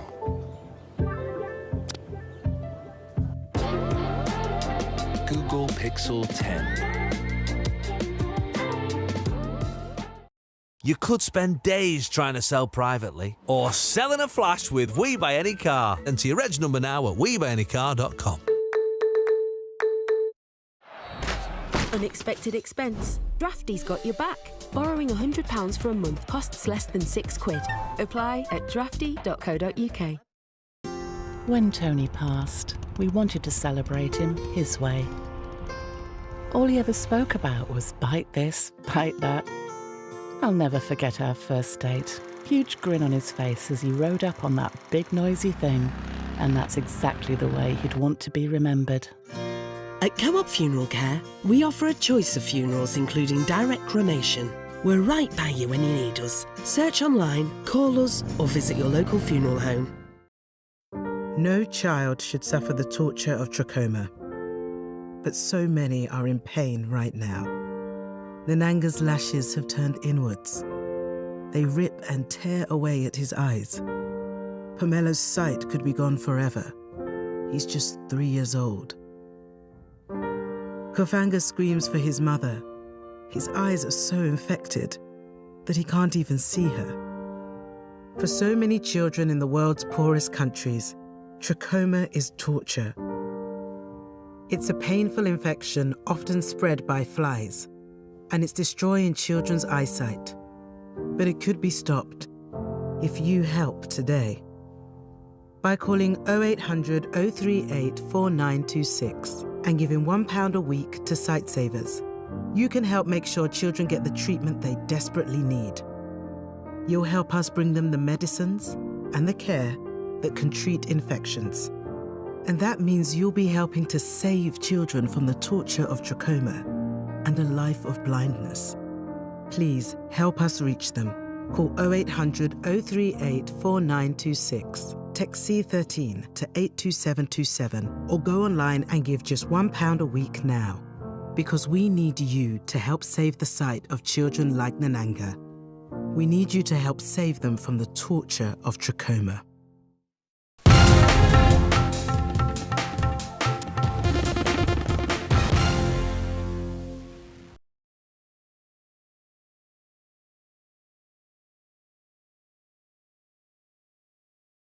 Get that lucky cow feeling with luckycowbingo.com/bingo, the site that's bursting with beautiful bingo games. That's luckycowbingo.com/bingo.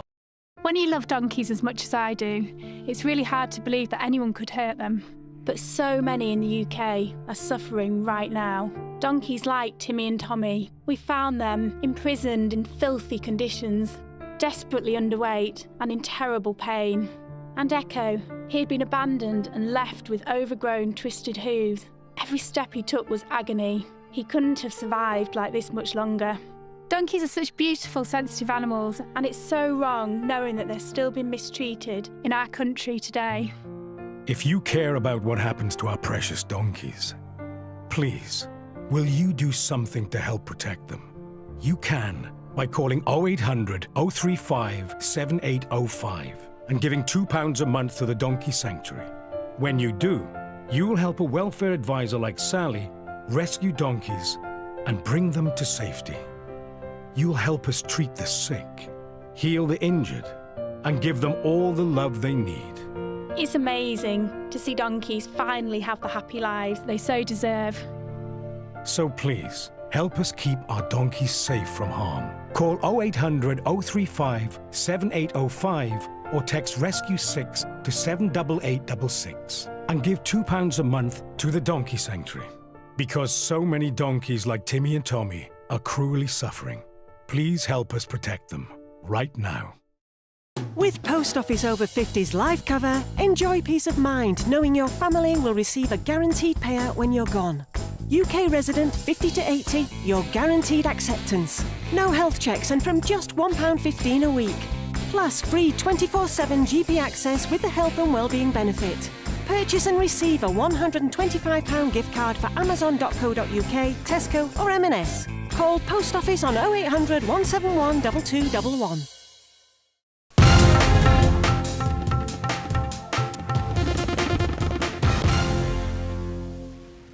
Tonight we dive into a story of innovation, resilience and strategic brilliance from India's defence sector.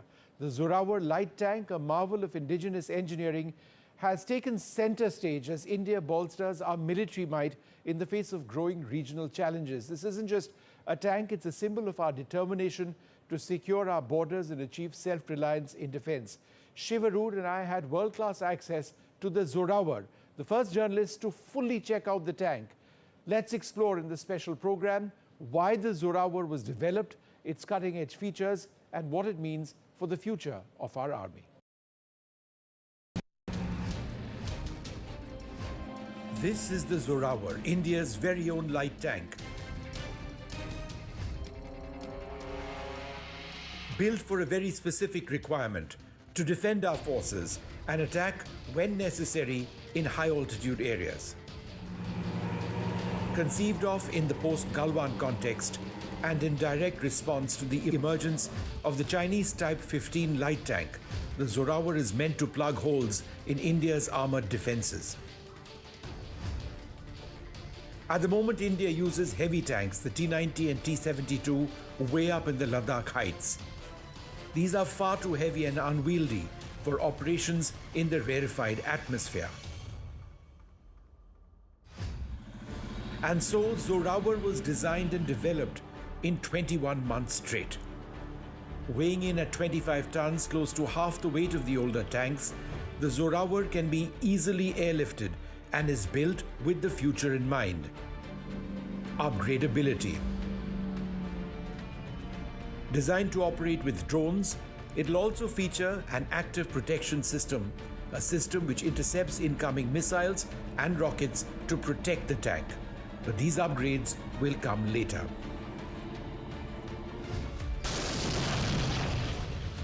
At the moment, the army appears committed to the tank, which is being trialed not just in high-altitude areas, but also the desert. The Zorawar weighs 25 tons. It has a power-to-weight ratio of 30 horsepower per ton. That's key in the mountains. It has a 1,000 horsepower engine. It's amphibious. It can ford rivers and lakes. It can fire missiles, has a 105mm main gun, a 12.7mm remote-controlled weapon station, and a 7.62mm coaxial machine gun. In trials in September last year at the Mahajan firing range near Bikaner, the Zorawar hit its targets with pinpoint accuracy, using its Belgian-designed gun, proving its lethality. Zorawar's development is a triumph of collaboration and indigenization. Led by the Defense Research and Development Organization and Larsen & Toubro, with contributions from micro, small and medium enterprises, the tank boasts over 70% indigenous content. From its hull to advanced systems, Indian industries have risen to the challenge, reducing reliance on foreign technology. Unlike the Arjun main battle tank, which faced delays and cost overruns because of an overemphasis on full indigenization, the Zorawar takes a pragmatic approach, incorporating foreign components like the Cummins engine and the Cockerell gun turret while pushing for local manufacturing. The army may eventually end up operating 700 Zorawar tanks. With Shivarur, Vishnu Shom for NDTV.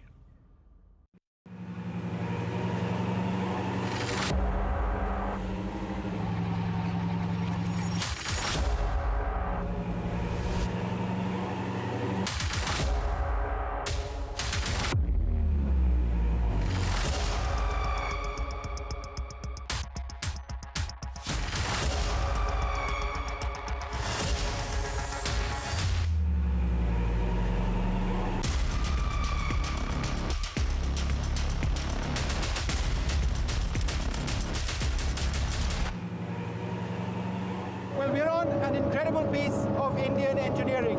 Shiv and I are absolutely privileged to be here with Larsen & Toubro in Hazira near Surat. This is a tank. It's called the Zorawar. It takes the battle to the Chinese in altitudes upwards of 15,000 feet. You know, Vishnu, it's actually incredible that for a country that has fought so many wars in the mountains and at high altitude, a country didn't know until it had another war on its hands that it needed a tank like the Zorawar. No, you're and that's right. the kind of tank we're sitting on. You're absolutely right. Now, India does have a history of light tanks. Yeah. We've had the Sherman tank, pushed up the Zojila Pass in 1948. We've had the AMX light tank. We've had the PT-76, but they weren't Indian. Yeah. This is an Indian tank for a new modern Indian requirement, and it stands out as the best tank of its class, possibly in the world. There are tanks like the T-15, which the Chinese deployed in Ladakh during the standoff. There is the Sprut, which is a Russian tank, which the Russians have been offering us, hoping that India will buy it along with all the other Russian weapons. But the Indian Army and the Indian government took a decision that this was a requirement that needed to be met here in India. And that's the reason why, we use the phrase mission mode, Vishnu, which is building a weapon system like the Zorawar in response to a live threat or a live combat situation, which is what Eastern Ladakh really is. And that's the reason why Vishnu and I sitting here on the Zorawar means so much, Vishnu. This is the actual tank that was there in the mountains. And this was a tank which was designed and developed and prototyped and rolled out in 21 months. This has already done trials quite successfully by L&T, not yet user trials, up in Ladakh, out in the desert as well. They are fixing it to make it even better, and very soon it's going to be handed over to the Indian Army to put it through some incredibly rigorous trials, because acquisition of these tanks in very large numbers takes place only once that's done. Well, let's just talk a little bit about why mountain tanks are necessary, Vishnu. In places like Ladakh, where you've got very steep slopes, access is difficult. The closest a tank can get to a roadhead can be many hundreds of meters because of snow, etc.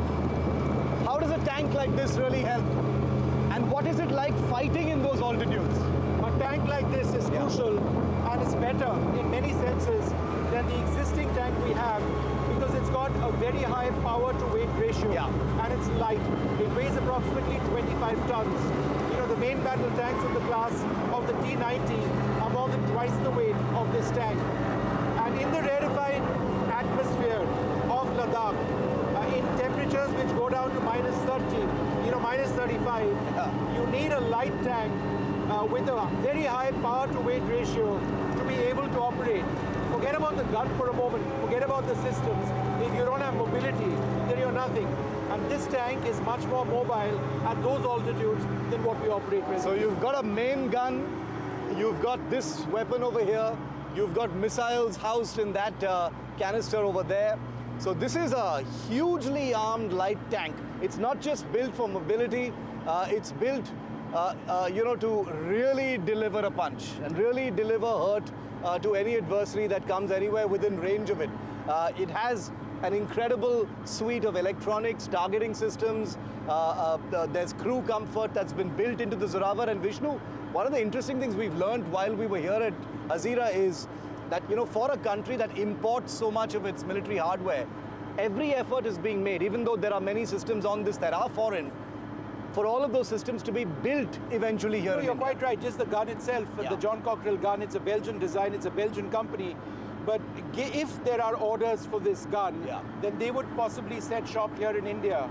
And remember, Larsen & Toubro is already exporting a lot of their weapon systems outside to friendly neighborhood nations, perhaps nations outside the immediate neighborhood as well.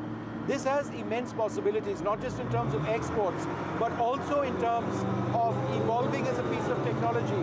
This can possibly be made into an unmanned platform in the future. It can work with drones. It's designed to have systems in the future which actually take out enemy drones. It might have an APS or an active protection system to intercept incoming kinetic shells.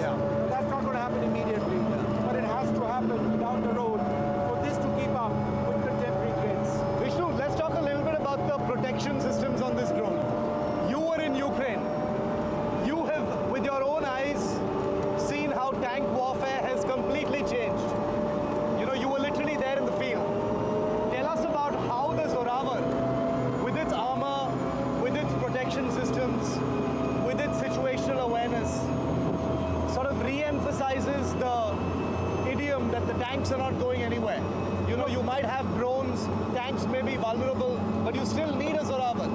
You need a Zorawar, but you need a Zorawar kitted out with electronic jamming systems, with an active protection system, with a drone of its own to loiter and give reconnaissance as well, and to operate in a formation of tanks which are protected, perhaps even with integral air defense.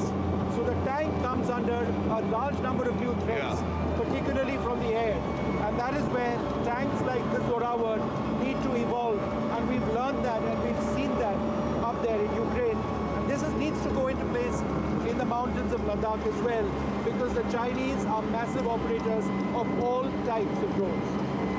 It's incredible. To think that Vishnu and I are actually riding in the very same Zorawar. This particular prototype was in Ladakh, was in the hills, was in the deserts. It's soon going to be in the hands of the Indian Army for final user trials before it enters operational service, which means that this is a fighting vehicle that is ready to be in the customer's hands. And I think that's really important because, like Vishnu said, it's taken 21 months to get this from scratch to being absolutely fight-worthy. So this is the Zorawar, and Vishnu and I are wishing it the very best as it heads into service. In a major national security news break, the Modi government has unveiled India's biggest defense upgrade plan since independence. The Defense Ministry has unveiled a 15-year, multi-billion-dollar plan to transform India's armed forces. The roadmap, a copy of which is with NDTV, includes nuclear-powered warships, next-generation battle tanks, hypersonic missiles, stealth bomber drones, AI-powered weapons, and space-age warfare tech. According to this path-breaking short-term capability vision document, the Army will induct nearly 1,800 future tanks to replace the T-72 fleet, 400 light tanks for mountain warfare, 50,000 tank-mounted anti-tank guided missiles, over 700 robotic counter IED systems, improvised explosive device systems. The Navy will get a new aircraft carrier, 10 next-generation frigates, 7 advanced corvettes, and 4 landing dock platforms. Nuclear propulsion for warships has been greenlit, that's huge, as well as electromagnetic aircraft launch systems. The Air Force will acquire 75 high-altitude pseudo-satellites, 150 stealth bomber drones, hundreds of precision-guided munitions, over 100 remotely piloted aircraft. Now, this is a blueprint for a future-ready force, emphasizing artificial intelligence, autonomy, and space warfare, India's answer to 21st century threats. Joining us now for his views to this, Air Marshal R.G.K. Kapoor. Air Marshal, thanks very much for being with us. It's come late, but there seems to be a system which is now waking up to the fact that a lot of what they have identified in this 15-year window is technology being developed actively or has already been deployed elsewhere in the world. Therefore, as a 15-year plan, how important is this? I think it's a great plan. It's very important. I think we should look at it in the context of the technology perspective and roadmap, which headquarter IDS has been publishing. The first one was published in 2013 and the second one in 2018. Before the latest one, which was published released during Exercise Ran Samvad in Mao, with the defense minister being present there. And so if we see, all these are 15-year roadmaps. But the frequency which we see is from 2013 to 18. It's taken 5 years to revise the roadmap. And from 2018 to 25, it's taken 7 years to revise the roadmap. It just highlights the importance of the technological evolution.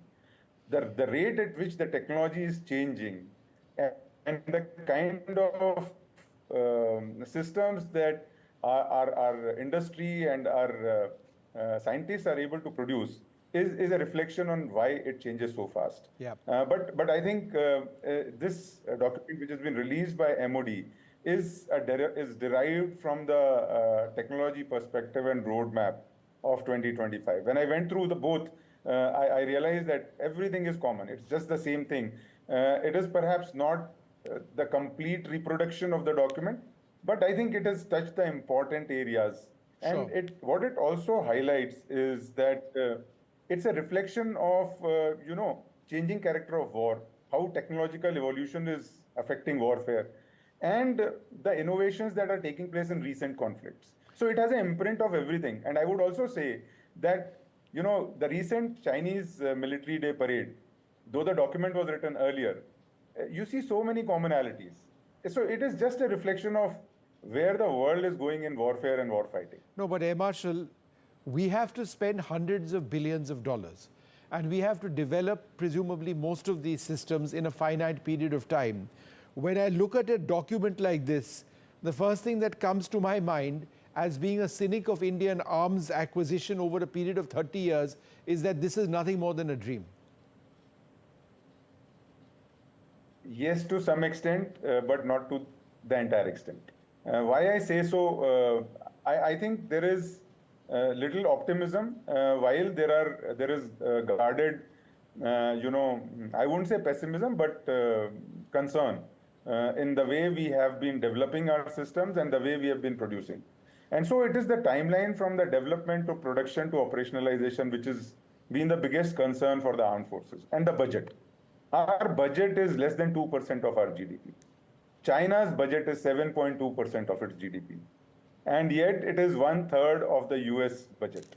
And so if we want all of this, and mind you, Vishnu, it does not take into consideration AMCA, LCA Mark II, various other programs which are already there, and Sudarshan Chakra, so to say, ballistic missile defense, which are really expensive. So this would mean us having to increase our defense budget as a percentage of our GDP to well above 7-8%. I mean, that just seems difficult to fathom that they would actually do that. Number one. Number two, sir, in as much as this is great, a lot of these technologies have to be made in India, built in India. This is all very much at a prototype stage, if that. That being the case, to translate this dream into a manufacturing reality is another battle. It is certainly going to be a major battle. But I think if we prioritize in relation to what conflicts have taught us, especially also if we see in context of Op Sindoor, there are certain advantages and there are certain challenges. If we identify the challenges correctly and we focus on them and probably give them to specific industries, then I think it is doable. May not be everything, but in my opinion, I think if we do space, cyber, electronic warfare, and ISR, followed by parallelly the weapons should go. I think we should be able to make good a lot of it. There are a lot of people in India who are wanting to do many things, but it is certain amount of push that the government and the Ministry of Defense have to give to the private industry, incentivize. Only then will it work. Otherwise, we will keep chasing a dream. Let's just go through some of the technologies, and there's a lot over here, but scramjet propulsion for hypersonic missiles. What we've seen in the recent conflict between Iran and Israel is the limited use of hypersonic weapons. That's actually changed the nature of the threat that India also potentially faces, both from Pakistan and China. We have the technology now in prototype infancy. We've been testing our hypersonic technologies. That has to be weaponized and really fast, right?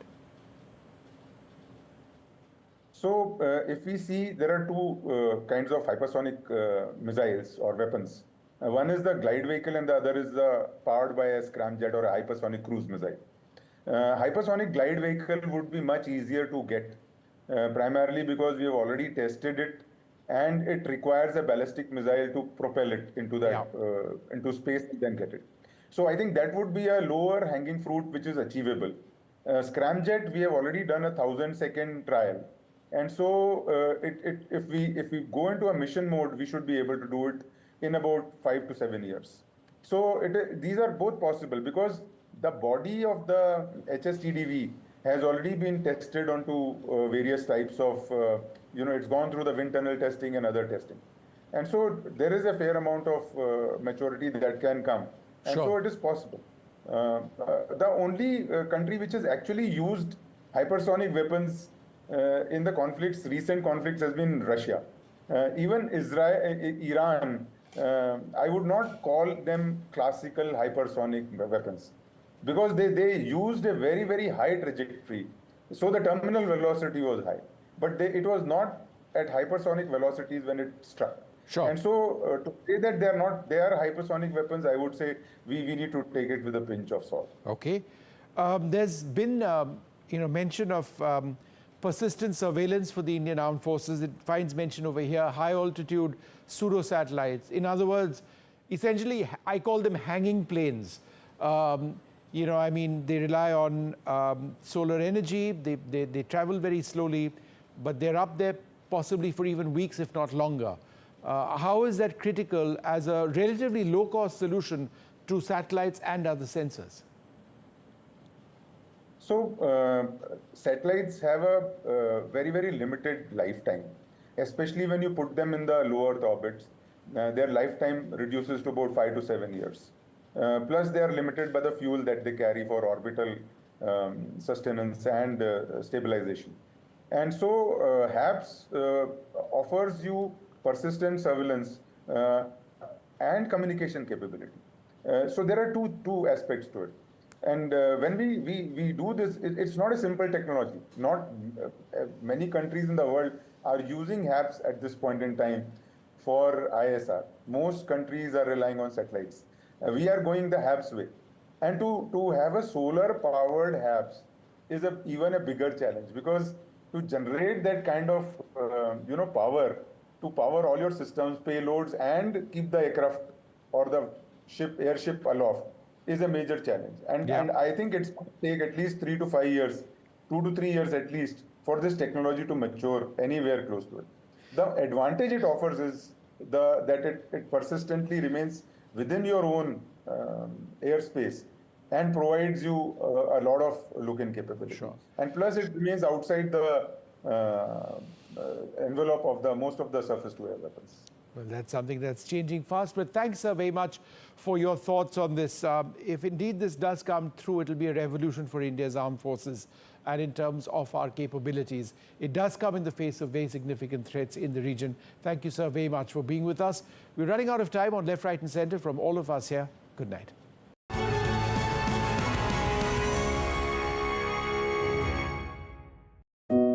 Family life. It's made of ups and downs and those little moments. But should the unthinkable happen to you? Life insurance from Legal & General can help look after monthly bills, the roof over their heads, childcare costs, and most importantly, your family. Premiums start from £5 a month and they never rise. Plus there's a £100 gift card after you apply. Legal & General. Ensure life goes on. Sometimes it's the little things that remind us of them. Stay close, even when you're far apart. Send money worldwide with Remitly. We know that living with diabetes can make daily life a challenge, and we're here to help. I felt very low with the diagnosis and very lonely as well, and embarrassed. I think people don't necessarily realise the impact that being diabetic can have on you, and the amount of extra decisions you have to make a day through carb counting every single thing you eat. If you're struggling with the everyday challenges diabetes can bring, become a Diabetes UK member today. Receive this informative welcome pack and Balance magazine. Balance magazine has been very good in giving me tips to manage my diabetes on a day-to-day basis. One of the things I was recommended to do was exercise. What motivated me was my love of dance, and I got that back. Join a community that really understands.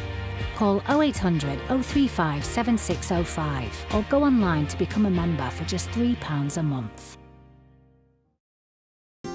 When Tony passed, we wanted to celebrate him his way.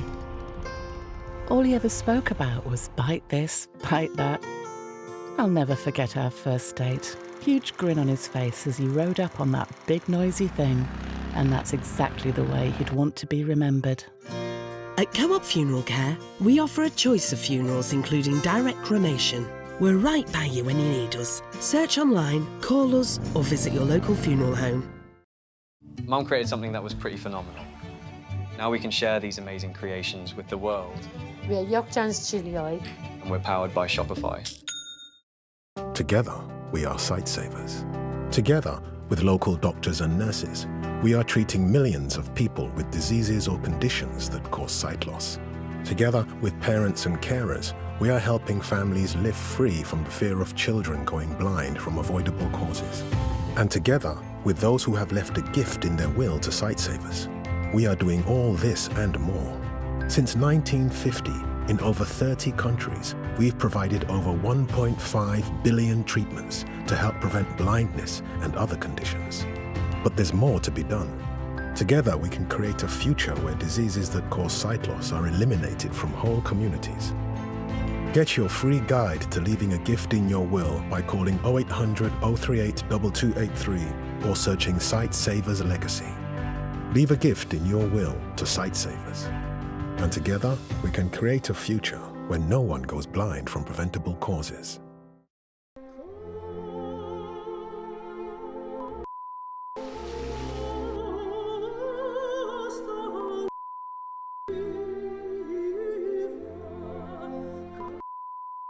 Don't let gaps in your travel insurance spoil your holiday. Go without the doubt. Insure and go. Call 0800 198 0198. Trusted by over 27 million travellers. There's an old saying that goes, the best camera is the one you have with you. But now that we all have cameras with us all the time, maybe a better camera is the one that shows you how to take a better photo.